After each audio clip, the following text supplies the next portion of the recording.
반갑습니다. 청춘부동산입니다. 2018년부터 계속 말씀드리지만요. 우리나라의 부채는 너무 많이 쌓여 있고 또 기축통화가 아니기 때문에 중국이나 미국 같은 그런 외부 문제로 인해서 이게 터질 수 있다. 그래서 보험적인 성향으로 달러를 매수하세요 라고 말씀을 드리고 있죠. 현재 우리나라의 부채 위험은요. 제 생각으로는 외환위기 때보다 더 크다고 저는 보고 있습니다. 이를 또 위협하는 고금리는 앞으로도 지속될 예정이고요. 이런 상황을 화폐전쟁의 저자 손흥빈은 양털깎기라고 표현을 했었죠. 오늘 이 내용을 한번 알려드리도록 하겠습니다.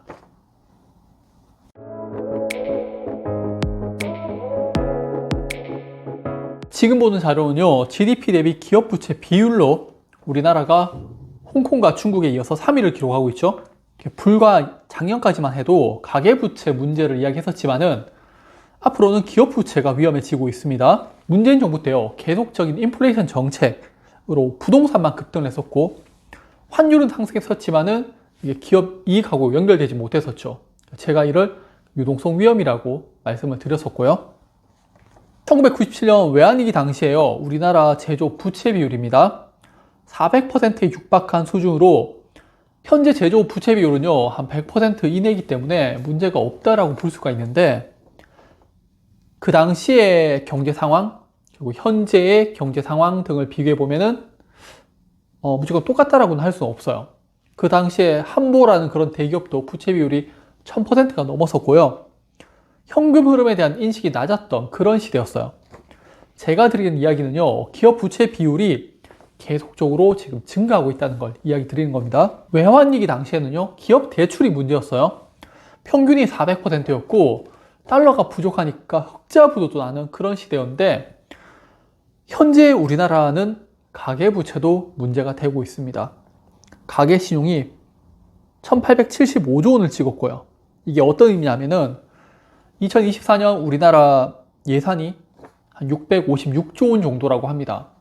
거의 예산의 3배가 가계부채예요. 또 1% 금리만 인상해도요, 1년에 18조 원이라는 이자 비용이 발생을 하는 거죠.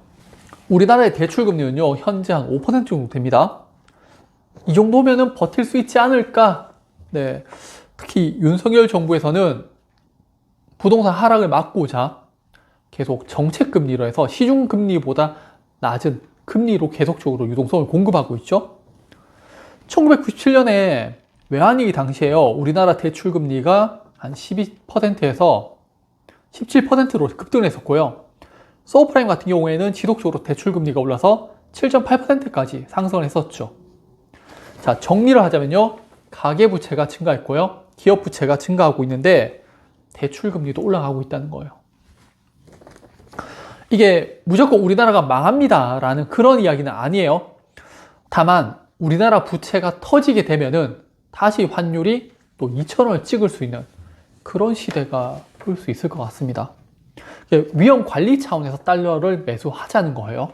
자, 이거는 외환 보유고인데 정확하게 이야기를 좀 드리자면은 달러를 환산한 거고 금도 포함되어 있는 가격이에요. 최근에 금 가격이 많이 급등을 했죠. 이걸로는 뭐 외환 보유고가 많이 증가했다, 우리가 돈을 많이 벌었다라고 말씀드리기 좀 어렵고, 또 외부 부채인데요, 우리나라에서 빌린 외부 자금들도 계속 증가를 하고 있습니다. 이거를 높은 금리를 주고 돈을 빌리고 있는 거예요.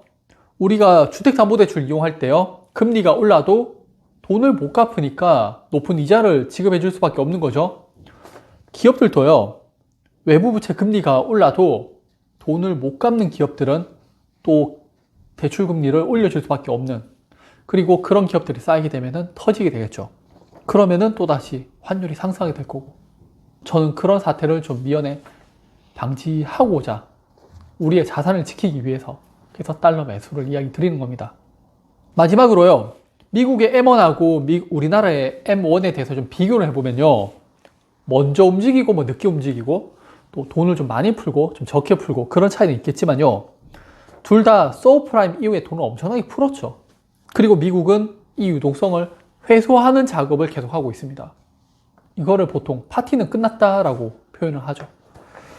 지난 15년간 사면 오르는 그런 시대는 끝이 났다고 보셔야 되고요. 양적 축소에 들어가게 되는데 여기서 가장 큰 문제는 부채 비율이 많은 기업이나 국가들 같은 경우에는 부도날 수 있습니다. 이를 화폐전쟁의 저자 손흥빈이 양털깎기라고 표현을 했었고요. 어떤 의미인지 아시겠죠? 파티는 끝이 났습니다. 문제는 우리나라죠. 유동성 축소 작업을 하지 못하거나 못할 수밖에 없는 그런 상황에 놓여져 있는 거죠. 2018년을 보면요, 미국의 유동성 축소 때 문재인 정부, 현재 윤석열 정부도 마찬가지죠. 윤석열 정부는 하물며 정책 금리로 시중보다 낮은 대출을 제공해주고 있습니다. 오늘 이야기가 우리나라 부채 문제로 인해서 무조건 터집니다, 이거 위험해요, 이런 의미가 아니에요.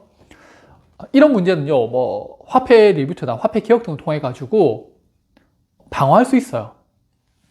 하지만 이런 위험이 있으니까 거기에 대응하는 준비는 하고 있어야 되죠.